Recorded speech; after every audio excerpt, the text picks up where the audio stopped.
36 শ্রাদ্ধের দিন উপস্থিত হইল। বাড়ির সম্মুখে পশ্চিম প্রাঙ্গণে দীর্ঘ চালা প্রস্তুত হইল। দান সাগরে সোনার উপর ষোড়শে সেই চালা সজ্জিত হইল। ক্রমে ক্রমে জ্ঞাতি কুটুম্ব বন্ধু বান্ধবে প্রাঙ্গণ পুরিয়া গেল। আমি পৌত্তলিকতার সংস্রব বর্জিত দানোৎসর্গের একটি মন্ত্র স্থির করিয়া দিয়া শ্যামাচরণ ভট্টাচার্যকে বলিয়া রাখিলাম যে, কোটেশনে দানোৎসর্গের সময় তুমি আমাকে এই মন্ত্র পড়াইও। এদিকে পুরোহিত আত্মীয় স্বজনেরা চালার মধ্যস্থলে শালগ্রামাদি স্থাপন করিয়া আমার উপবেশন অপেক্ষা করিতেছেন। চারিদিকে গোলমাল, চারিদিকে লোকজনের ভিড়। আমি এই অবসরে শ্যামাচরণ ভট্টাচার্যকে লইয়া শ্রাদ্ধস্থানের এক সীমান্তে যাইয়া আমার সেই নির্দিষ্ট মন্ত্র দ্বারা দান সামগ্রী উৎসর্গ করিতে লাগিলাম। 2-3টা দান শেষ হইয়া গেল। তখন আমার পিস্তত ভাই মদনবাবু ইহা দেখিতে পাইয়া বলিয়া উঠিলেন, ওপেন ইনভার্টেড কমা, তো তোমরা এখানে কি করিতেছ? ওদিকে যে দান উৎসর্গ হইতেছে সেখানে শালগ্রাম নাই, পুরোহিত নাই, কিছুই নাই, ক্লোজ ইনভার্টেড কমা। আবার অন্যদিকে আরেক গোল সকলে বলিতেছে, ওই কীর্তনিয়াদের আসিতে দিল না। নীলরতন হালদার বলিলেন, আহা, কর্তা কীর্তন শুনিতে বড় ভালোবাসিতেন। আমার ছোট কাকা রমানাথ ঠাকুর আমাকে জিজ্ঞাসা করিলেন, কীর্তনিয়াদের আসিতে বারণ করিলে কেন? আমি বলিলাম, আমি তো তার কিছুই জানি না, আমি তো বারণ করি নাই। তিনি বলিলেন, ওই যে হাজারিলাল কীর্তনিয়াদের বাড়িতে প্রবেশ করিতে দিতেছে না। আমি তাড়াতাড়ি ষোড়শ ও দান সামগ্রী সকল উৎসর্গ করিয়াই আমার তেতলায় চলিয়া গেলাম। কাহারও সঙ্গে তাহার পর আর আমার সাক্ষাৎ হইল না। শুনিলাম গিরীন্দ্রনাথ শ্রাদ্ধ করিতেছেন। এই সকল গোল মিটিয়া গেলে মধ্যাহ্নের পর আমি শ্যামাচরণ ভট্টাচার্য ও কয়েকজন ব্রাহ্মণকে লইয়া নিচের তলায় আমার পাথরের ঘরে কঠোপনিষদ পাঠ করিলাম। যেহেতু কঠোপনিষদে আছে যে শ্রাদ্ধকালে যে এই উপনিষদ পাঠ করে তার সেই শ্রাদ্ধের ফল অনন্ত হয়। সেদিন আর কোনো কথার উত্থাপন হইল না। জ্ঞাতি কুটুম্ব বন্ধু বান্ধব যেখান হইতে তিনি আসিয়াছিলেন সকলেই আহার করিয়া চলিয়া গেলেন। পরদিবস ভোজের নিমন্ত্রণে জ্ঞাতি কুটুম্ব আর কেহই আইলেন না।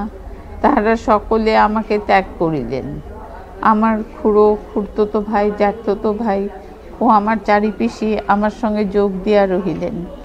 ইহাদের প্রত্যেকের ভিন্ন ভিন্ন বাড়ি, ইহাতেই আমাকে কেহ এক ঘরে করিতে পারিল না। আমি গিরীন্দ্রনাথকে বলিলাম, তুমি যে শ্রাদ্ধ করিলে তাহাতে কি ফল হইল? তোমার কৃত শ্রাদ্ধ কেহ তো স্বীকার করিল না, অথচ তোমার প্রতিজ্ঞা ভঙ্গ হইল। যাহাদের সন্তোষের জন্য তুমি তোমার ধর্মের বিরুদ্ধ কার্য করিলে তাহারা তো ভোজে যোগ দিল না। প্রসন্নকুমার ঠাকুর আমাকে বলিয়া পাঠাইলেন, যদি দেবেন্দ্র পুনরায় এরূপ না করেন তবে আমরা সকলে তাহার নিমন্ত্রণে যাইব। আমি উত্তর দিলাম, যদি তাই হবে তবে এতটা কাণ্ড কেন করিলাম? আমি আর পৌত্তলিকতার সঙ্গে মিলিতে পারিব না। ব্রাহ্মধর্মের অনুরোধে পৌত্তলিকতা পরিত্যাগ করিয়া শ্রাদ্ধানুষ্ঠানের এই প্রথম দৃষ্টান্ত। জ্ঞাতি বন্ধুরা আমাকে ত্যাগ করিলেন, কিন্তু ঈশ্বর আমাকে আরও গ্রহণ করিলেন। ধর্মের জয়ে আমি আত্মপ্রসাদ লাভ করিলাম, এছাড়া আর কিছুই চাহি না। পৃষ্ঠা 37, ষোড়শ পরিচ্ছেদ, 1843 থেকে 1846। আমার পিতা 1763 শকের পৌষ মাসে ইউরোপে প্রথমবার যান। তখন তাহার হাতে হুগলি, পাবনা, রাজশাহী, কটক, মেদিনীপুর, রংপুর, ত্রিপুরা প্রভৃতি জেলার বৃহৎ বৃহৎ জমিদারি এবং নীলের কুঠি, সোরা, চিনি, চা প্রভৃতি বাণিজ্যের বিস্তৃত ব্যাপার। ইহার সঙ্গে আবার রানীগঞ্জের কয়লা খনির কাজও চলিতেছে। তখন আমাদের সম্পদের মধ্যাহ্ন সময় তাহার সুতীক্ষ্ণ বুদ্ধিতে তিনি বুঝিয়াছিলেন যে ভবিষ্যতে এই সকল বৃহৎ কার্যের ভার আমাদের হাতে পড়িল আমরা তাহা রক্ষা করিতে পারিব না। আমাদের হাতে পড়িয়া যদি বাণিজ্য ব্যবসায় কার্যের পতন হয় তবে সোপার্জিত যে সকল বৃহৎ বৃহৎ জমিদারি আছে তাহাও তাহার সঙ্গে বিলুপ্ত হইবে এবং পৈতৃক বিষয় বিরাহিমপুর ও কটকের জমিদারিও থাকিবে না। তাহার বাণিজ্য ব্যাপারের ক্ষতিতে আমরা যে পূর্বপুরুষদিগের বিষয় হইতেও বঞ্চিত হইব, এটি তাহার মনে অতিশয় চিন্তার বিষয় ছিল। অতএব ইউরোপ যাইবার পূর্বে 1762 শকে আমাদের পৈতৃক বিষয় বিরাহিমপুর ও কটকের জমিদারির সঙ্গে তাহার সোপার্জিত ডিহি শাহজাদপুর ও পরগনা কালীগ্রাম একত্র করিয়া এই 4টি সম্পত্তির উপরে একটি ট্রাস্ট ডিড লিখিয়া 3 জন ট্রাস্টি নিযুক্ত করিয়াছিলেন। এই সমস্তের অধিকারী তাহারাই হইলেন, আমরা কেবল তাহার উপসত্ত্বভোগী রহিলাম। তাহার এই কার্যে আমাদের প্রতি তাহার স্নেহ ও সূক্ষ্ম ভবিষ্যৎ দৃষ্টি উভয়ই প্রকাশ পাইয়াছে। তিনি প্রথমবার ইউরোপ হইতে ফিরিয়া আসিয়া তাহার 6 মাস পরে 1765 শকের ভাদ্র মাসে একটা উইল করিলেন। তাহাতে তাহার সমুদায় বিষয় আমাদের 3 ভাইকে সমান ভাগে বিভাগ করিয়া লিখিয়া দিয়াছিলেন। ভদ্রাসন বাড়ি আমাকে, তেতলার বৈঠকখানা বাড়ি আমার মধ্যম ভ্রাতা গিরীন্দ্রনাথকে এবং বাড়ি নির্মাণের জন্য 20,000 টাকা সহিত ভদ্রাসন বাড়ির পশ্চিম প্রাঙ্গণের ভূমি সমুদায়টা আমার কনিষ্ঠ ভ্রাতা নগেন্দ্রনাথকে দিয়া গিয়াছিলেন। আমাদের কার ঠাকুর কোম্পানি নামে যে বাণিজ্য ব্যবসায় ছিল তার অর্ধেক অংশ আমার পিতার, আর অর্ধেক অংশের অংশী অন্য ইংরেজ সাহেবরা ছিলেন। ইহার মধ্যে 1 আনা অংশ আমার ছিল। আমার পিতা এই ব্যবসায় তাহার যে অর্ধাংশ ছিল তাহা কেবল একা আমাকেই দিয়া গিয়াছিলেন, কিন্তু সে অর্ধাংশ আমি কেবল আপনার জন্য রাখিলাম না, আমরা 3 ভাইয়ে তাহা সমান ভাগ করিয়া লইলাম। গিরীন্দ্রনাথের খুব বিষয় বুদ্ধি ছিল। যখন হাউসের উপর তাহার অধিকার জন্মিল তখন একদিন আমার নিকটে প্রস্তাব করিলেন যে যখন হাউসের মূলধন সকলেই আমাদের, তখন সাহেবদিগকে হাউসের অংশ দেওয়া কেন হয়, সমুদয় বিষয়ে আমাদের অধিকারে আসুক না কেন। এই কথা আমার মনে ধরিল না। বলিলাম কোটেশনে, এ প্রস্তাব বড় ভালো নয়। আপনাদিগকে অংশী মনে করিয়া সাহেবরা এখন যেমন উৎসাহে যে মনের বলে কার্য করিতেছে, তাহাদিগকে সে ক্ষমতা হইতে বঞ্চিত করিলে আমাদের কাছে তাহাদের তেমন দৃষ্টি ও উদ্যম থাকিবে না। পৃষ্ঠা 38। আমরা একা একা কিছু এই বৃহৎ কার্য চালাইতে পারিব না, কাজের জন্য তাহাদের চাই। অংশী বলিয়া তাহারা যেমন লাভের অংশ পায়, তেমনি ক্ষতির সময় তাহাদেরও ক্ষতি স্বীকার করিতে হয়। আর অংশ না দিয়া তাহাদিগকে বেতনভোগী চাকর করিয়া রাখিলে তাহাদের মোটা মোটা মাহিয়ানা আমাদের যোগাইতেই হইবে। অথচ এখন হাউসের লাভের প্রতি তাহাদের যে যত্ন আছে, তখন আর তাহা থাকিবে না। Close quote. তিনি আমাকে বুঝাইলেন যে সাহেবদের তো কোনো বিষয় বিভব পৃথক সম্পত্তি নাই। যদি কখনো বাণিজ্যের পতন হয় তবে মহাজনেরা আমাদিগকেই আসিয়া ধরিবে, আমাদের এই বিষয়ে আটক পড়িবে, আমাদিগকেই সকল টাকা বুঝাইয়া দিতে হইবে। দেনার দায়ে আমাদের বিষয় বিক্রয় হইয়া যাইবে। লাভের সময় এখন তাহারা ভাগী, কিন্তু ক্ষতির দায়ে তাহাদের কোনো ক্ষতিই হইবে না। লাভ খাইয়া তাহারা চলিয়া যাইবে, ক্ষতি গণনা করিয়া কেবল আমরাই যথা সর্বস্ব দিতে থাকিব। এখনো দেখুন কি হইতেছে। আমাদের জমিদারির সকল টাকাই এই হাউসে ঢালা হইতেছে। যতই টাকা দেওয়া যাইতেছে ততই ইহার ক্ষুধার বৃদ্ধি হইতেছে। তাহার এই রাক্ষসিক ক্ষুধা মিটে না, কিন্তু সাহেব অংশীরা ইহাতে 1 পয়সাও দেন না। এই কথায় আমি তাহার বিষয় বুদ্ধির প্রশংসা করিয়া তাহাকে হাউসের উপর কর্তৃত্বর ভার দিলাম এবং আমি ব্রাহ্ম সমাজের কাজের জন্য প্রচুর অবসর পাইলাম। এখন আমরা 3 ভাই অবিভাগে সমস্ত হাউসের অধিকারী হইলাম। পূর্বকার অংশী সাহেবদিগকে যাহার যেমন অংশ ছিল সেই অনুসারে কাহাকেও বা 1,000 টাকা, কাহাকেও বা 2,000 টাকা মাসিক বেতনে হাউসের কর্মে নিযুক্ত করিলাম। তাহারা অগত্যা তাহার স্বীকার করিয়া স্ব কার্য করিতে লাগিল। গিরীন্দ্রনাথের প্রস্তাবে কার ঠাকুর কোম্পানির কার্যের এই নূতন প্রণালী নিবদ্ধ হইল। তাহাতে আমি সম্মত হওয়ায় তিনি উৎসাহ পাইয়া মনোযোগপূর্বক যথাসাধ্য হাউসের বাণিজ্য কার্য পর্যবেক্ষণ করিতে লাগিলেন। সপ্তদশ পরিচ্ছেদ 1847। আমরা উপনিষদের উপদেশে জানিলাম কোটেশনে, ঋগ্বেদ, যজুর্বেদ, সামবেদ, অথর্ববেদ শিক্ষা, কল্প, ব্যাকরণ, নিরুক্ত, ছন্দ এই সকলই অশ্রেষ্ঠ বিদ্যা, আর যাহার দ্বারা পরব্রহ্মকে জানা যায় তাহাই শ্রেষ্ঠ বিদ্যা। Close coat. এ কথা আমরা অতি শ্রদ্ধাপূর্বক গ্রহণ করিলাম। আমাদের লক্ষ্যের সঙ্গে এ কথার খুব মিল হইয়া গেল। আমাদের সেই লক্ষ্য সাধারণের নিকটে ঘোষণা করিবার অভিপ্রায়ে তত্ত্ববোধিনী পত্রিকার দ্বিতীয় কল্পের প্রথম ভাগ হইতে তাহার শিরোভাগে এই বেদবাক্য প্রকাশ করিতে লাগিলাম। Quotation open. অপরা ঋগ্বেদ, যজুর্বেদ, সমবেদ, অথর্ববেদ, শিক্ষা, কল্প, ব্যাকরণং, নিরুক্তং ছন্দ, জ্যোতিষমিতি, অথ পরাজায়া তদক্ষর মধ্যিগম্যতে। Close coat. পৃষ্ঠা 39। যখন আমরা ইহার দ্বারা বুঝিলাম যে বেদের মধ্যে দুই বিদ্যা আছে, পরাবিদ্যা এবং অপরাবিদ্যা, তখন অপরাবিদ্যার বিষয় কি এবং পরাবিদ্যারই বা বিষয় কি তাহা বিস্তার রূপে জানিবার জন্য বেদের অনুসন্ধানে উৎসুক হইলাম। আমি স্বয়ং কাশী যাইতে প্রস্তুত হইলাম। লালা হাজারিলালকে সঙ্গে লইয়া 1769 শকের আশ্বিন মাসে পালকির ডাকে কাশী যাত্রা করিলাম। 14 দিনে অতি কষ্টে আমরা সেখানে উপস্থিত হইলাম। গঙ্গা তীরে মান মন্দিরে আমার বাসস্থান হইল। আমার প্রেরিত ছাত্রীরা সেখানে আমাকে পাইয়া বড়ই আহ্লাদিত হইলেন। তাহাদের স্বীয় স্বীয় পাঠের অবস্থা এবং কাশীর সংবাদ আমাকে জানাইলেন। আমি তাহাদিগকে বলিলাম যে কাশীর প্রধান প্রধান বেদজ্ঞ ব্রাহ্মণ ও শাস্ত্রী দিগকে নিমন্ত্রণ করিয়া আমার এখানে একটা সভা করিতে হইবে। আমি সব বেদ শুনিতে চাই এবং বেদের অর্থ বুঝিতে চাই। রমানাথ, তুমি তোমার ঋগ্বেদের গুরুকে বলো যে তিনি কাশীর ঋগ্বেদী ব্রাহ্মণ দিগকে নিমন্ত্রণ করেন। বানেশ্বর, তুমি তোমার যজুর্বেদের গুরুকে বলো যে তিনি কাশীর যজুর্বেদী ব্রাহ্মণ দিগকে নিমন্ত্রণ করেন। তারকনাথ, তুমি তোমার সামবেদের গুরুকে বলো যে তিনি কাশীর সামবেদী ব্রাহ্মণ দিগকে নিমন্ত্রণ করেন। আনন্দচন্দ্র, তুমি তোমার অথর্ববেদের গুরুকে বলো তিনি কাশীর অথর্ববেদী ব্রাহ্মণ দিগকে নিমন্ত্রণ করেন। এই প্রকারে কাশীর সকল ব্রাহ্মণ দিগের নিমন্ত্রণ হইয়া গেল।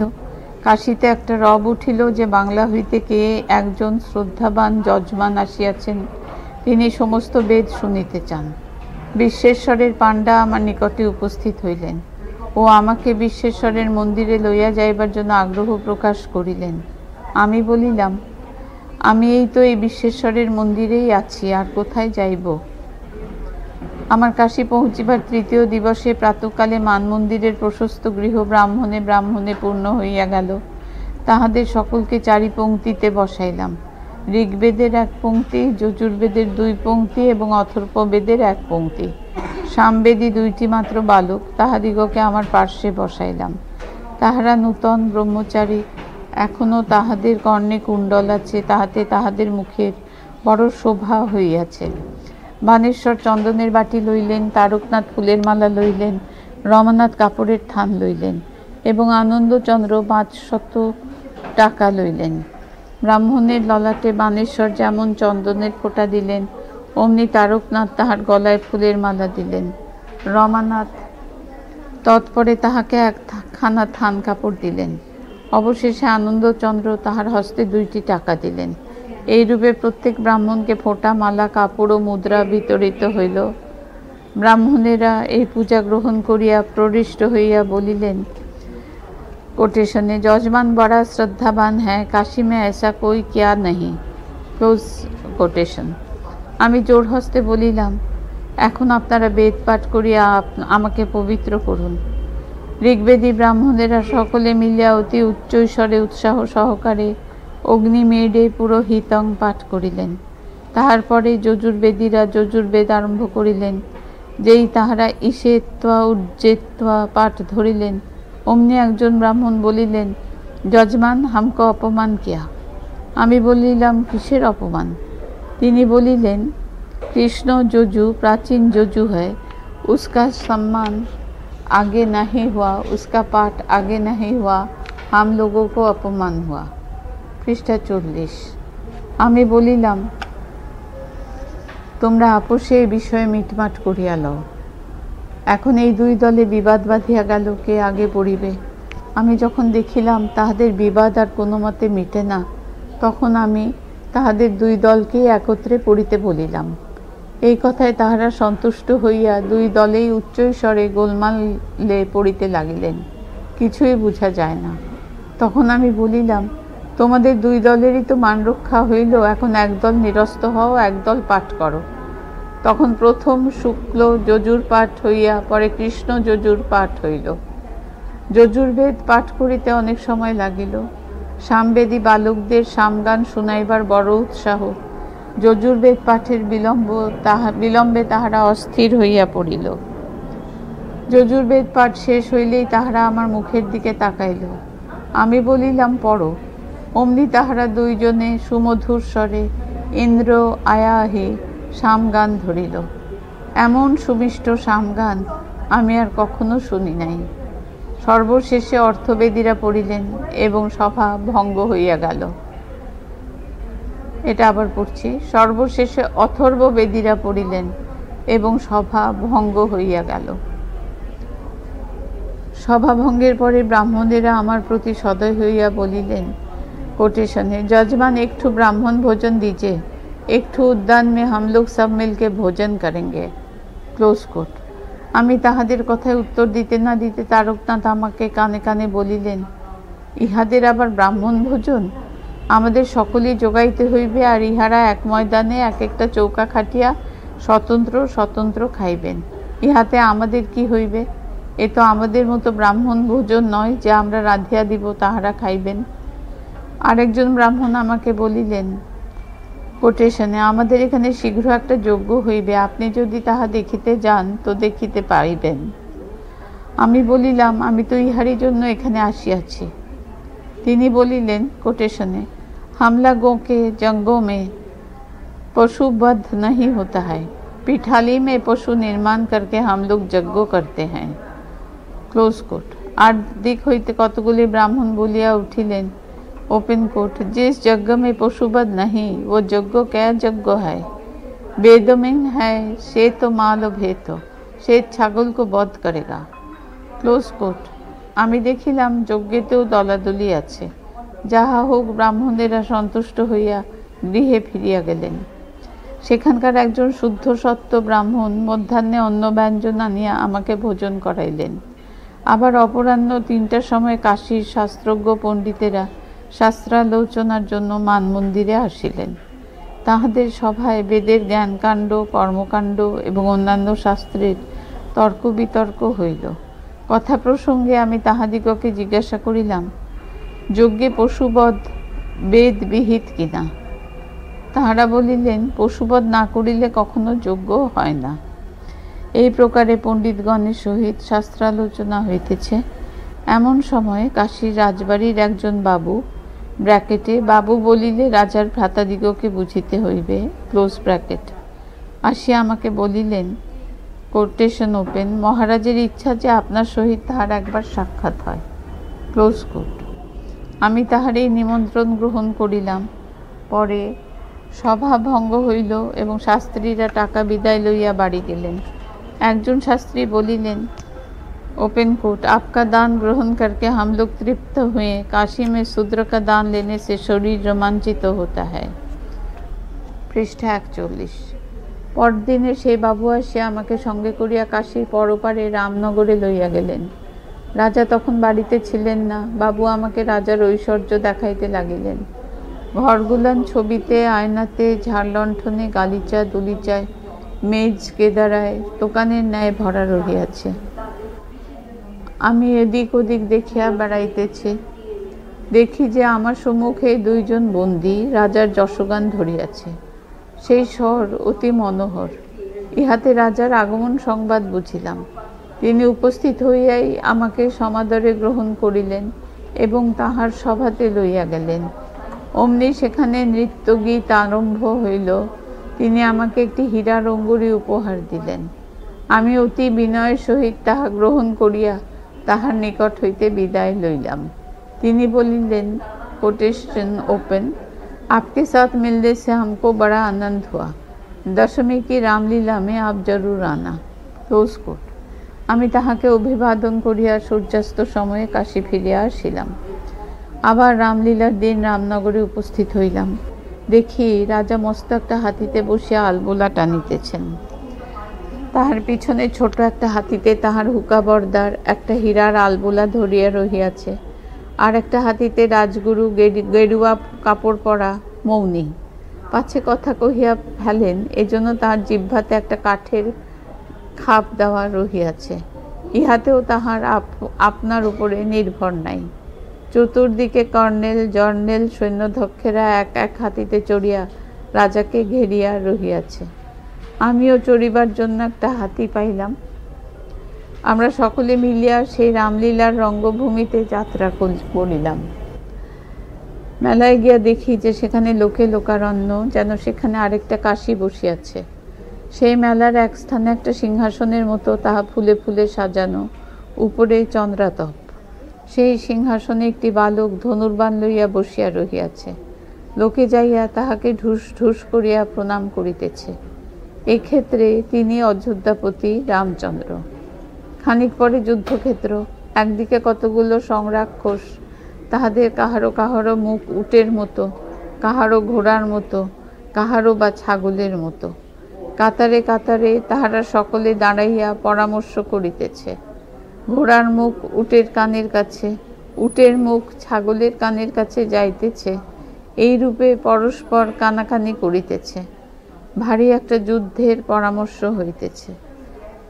খানিক পরে তাহাদের মধ্যে একটা বোম পড়িল, আর চারিদিকে আতশবাজি হইতে লাগিল। আমি কাহাকে কিছু না বলিয়া ওখান হইতে চলিয়া আসিলাম। পরে কাশী হইতে নৌকাপথে বিন্ধ্যাচল দেখিয়া মির্জাপুর পর্যন্ত গেলাম। তখন বিন্ধ্যাচলের সে ক্ষুদ্র পর্বত দেখিয়াও যে কত আনন্দ, কত উৎসাহ হইল, তাহা বলিতে পারি না। সকাল অবধি 2 প্রহর পর্যন্ত রৌদ্রে বেড়াইয়া বেড়াইয়া ক্ষুধ পিপাসায় পীড়িত হইয়া নৌকায় ফিরিয়া আসিলাম এবং একটু দুগ্ধ পাইলাম, তাহা খাইয়া বাঁচিলাম। সেই বিন্ধ্যাচলে যোগমায়া দেখিলাম এবং ভোগমায়াও দেখিলাম। পাথরে খোদা 10 ভুজা যোগমায়া, একটি যাত্রী বা একটি লোকও সেখানে দেখিলাম না। ভোগমায়ার মন্দিরে গিয়া দেখি কালীঘাটের ন্যায় সেখানে ভিড়। লাল পাগড়ি পরা খোট্টারা রক্তচন্দনের ফোঁটা এবং জবা ফুলের মালা পরিয়া পাঁঠা কাটিয়া রক্তের ছড়াছড়ি করিতেছে। এ একটা আমার অদ্ভুত বোধ হইল। আমি তাহাদের ভিড় ঠেলিয়া মন্দিরে প্রবেশ করিতে পারিলাম না, ঝাঁকি দর্শন করিয়া আসিলাম। পৃষ্ঠা 42। তাহার পর মির্জাপুর হইতে এক স্টিমার করিয়া বাড়িতে ফিরিলাম। কাশী হইতে সেই যাত্রায় আনন্দচন্দ্রকে লইয়া কুমারখালী পর্যন্ত আসিলাম। কুমারখালীতে আমার জমিদারি পরিদর্শন করিয়া কলিকাতায় বাড়িতে আসিয়া উপস্থিত হইলাম। আর ছাত্রীরা পরে কলিকাতায় আসিয়া সমাজের কার্যে ব্রতী হইলেন। লালা হাজারিলাল কাশী হইতে রিক্ত হস্তে প্রচারের জন্য দূর দূরান্তে বহির্গত হইলেন। একটি অঙ্গুরি মাত্র সম্বল ছিল, তাহাতে খোদিত ছিল, ইয়া ভি নাহি রহেগা। সেই যে তিনি গেলেন আর ফিরিলেন না। তাহার পর আর তাহার সঙ্গে আমার সাক্ষাৎ হইল না। অষ্টাদশ পরিচ্ছেদ 1847। এইক্ষণে নিশ্চয় সিদ্ধান্তে উপনীত হইলাম যে বেদে অপরা বিদ্যার বিষয় কেবল দেবতাদিগের যাগযজ্ঞ। ঋগ্বেদের হোতা, তিনি যজ্ঞে দেবতার স্তুতি করেন। যজুর্বেদের অধ্যর্য, তিনি যজ্ঞে দেবতাকে হবিদান করেন। সামবেদের উদ্গাতা, তিনি যজ্ঞে দেবতার মহিমা গান করেন। এই বেদের দেবতা মোটে 33টি, তাহাদের মধ্যে অগ্নি, ইন্দ্র, মরুৎ, সূর্য, উষা এই কয়েকটি প্রধান। বেদের সকল ক্রিয়াতেই অগ্নি আছেন। অগ্নিকে ছাড়িয়া বেদের যজ্ঞই হয় না। অগ্নি দেবতা যজ্ঞে কেবল স্তবনীয় নহেন, তিনি আবার যজ্ঞের পুরোহিত। রাজার পুরোহিত যেমন রাজার অভীষ্ট সম্পাদন করেন, অগ্নি স্বয়ং যজ্ঞের পুরোহিত হইয়া হোম সম্পাদন করেন। অগ্নিতে যে যে দেবতার উদ্দেশ্যে হবি প্রদত্ত হয়, অগ্নি সেই সেই দেবতাকে সেই হবি বন্টন করিয়া দেন। অতএব তিনি কেবল পুরোহিত নহেন, তিনি আবার দেবতাদের দূত। আর হবিদান করিয়া যজমানেরা যে যে দেবতার নিকট হইতে যে যে ফল প্রাপ্ত হন, তাহা অগ্নি ভাণ্ডারীর ন্যায় তাহাদিগকে বন্টন করিয়া দেন। অগ্নি দেবতার অনেক কার্য, বেদে অগ্নি দেবতার একাধিপত্য। আবার দেখো, এই অগ্নি ব্যতীত আমাদের কোনো গৃহকর্ম সমাধা হইতে পারে না। জাতকর্ম অবধি অন্ত্যেষ্টিক্রিয়া ও শ্রাদ্ধ পর্যন্ত সকল কার্যেই অগ্নি। অগ্নি বিবাহের সাক্ষী। শূদ্রের শূদ্রের বেদে কোনো অধিকার নাই, তথাপি বিবাহের সাক্ষীর জন্য তাহার অগ্নি চাই, তাহাতে তাহার অমন্ত্রক্ষবি দান করিতে হয়। আমাদের মধ্যে অগ্নিদেবতার যে এত আধিপত্য আমি পূর্বে তাহা জানিতাম না। বাল্যকাল হইতে দেখিয়া আসিতেছি যে শালগ্রাম শিলা না হইলে আমাদের কোনো কাজ হয় না। বিবাহাদি অনুষ্ঠানে শালগ্রাম, পূজা পার্বণে শালগ্রাম, শালগ্রাম আমাদের গৃহদেবতা। সর্বত্র শালগ্রাম দেখিয়াই তাহারই একাধিপত্য মনে করিতাম।